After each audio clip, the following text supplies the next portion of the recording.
I want to continue some stories about the snakes, because as I said, it's important to understand people's beliefs in these sorts of things, and it's important to understand many people. This is Roger from MSC Mission Office, so you're with Mission Alive. That same area where I met the youth and they were carrying the school supplies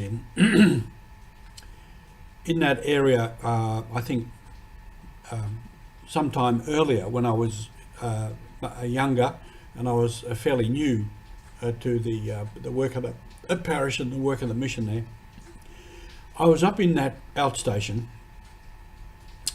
in a little house, built of rough bush materials with an iron roof and with a small light, maybe just a kerosene lamp or something.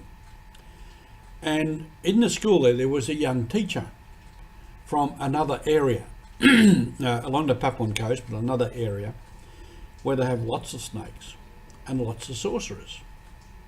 So he came over just to say hello and to chat and tell stories, and we had a cup of coffee. And it turns out he was from the sorcerer clan. In the place where he came from, they had 4 clans.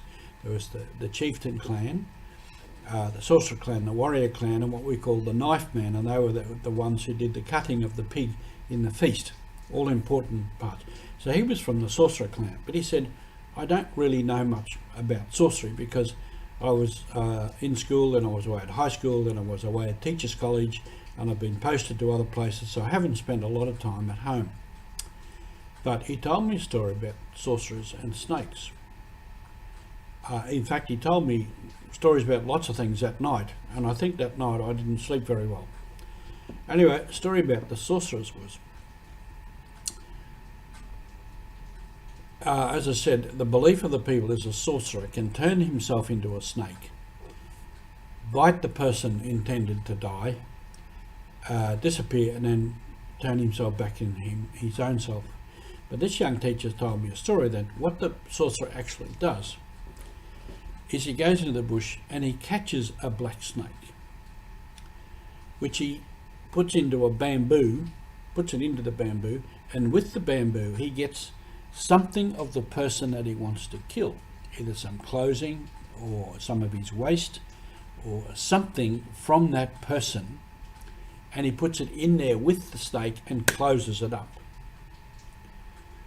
And then over the fire, he puts the bamboo over the fire and turns it around until the snake gets good and hot and very cranky, very angry snake. And the snake associates its pain with the smell of that person from the object that was put in there with him, with the snake. And then the sorcerer goes and releases the snake close to where that person may be working in the garden. So the snake goes directly to the person, bites the person, and the chances are the person will die. This is how it works.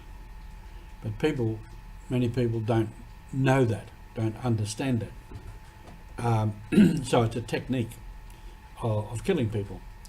But it's the belief, and the belief is strong.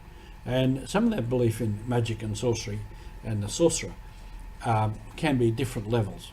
And I might talk about that more too.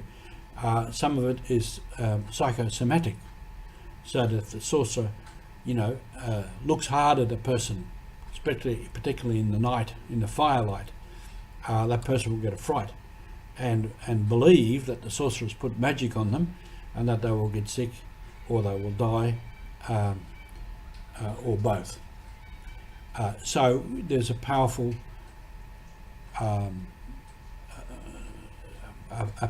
action going on with the sorcerer, and with the snake there's a technique there, but not known, and people will never know when something is going to happen.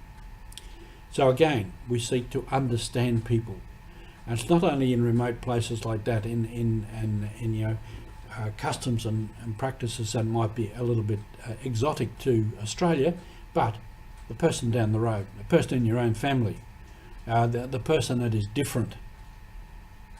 We need to seek to understand these people and accept them as they are. That's part of being on mission. Thank you for being with us.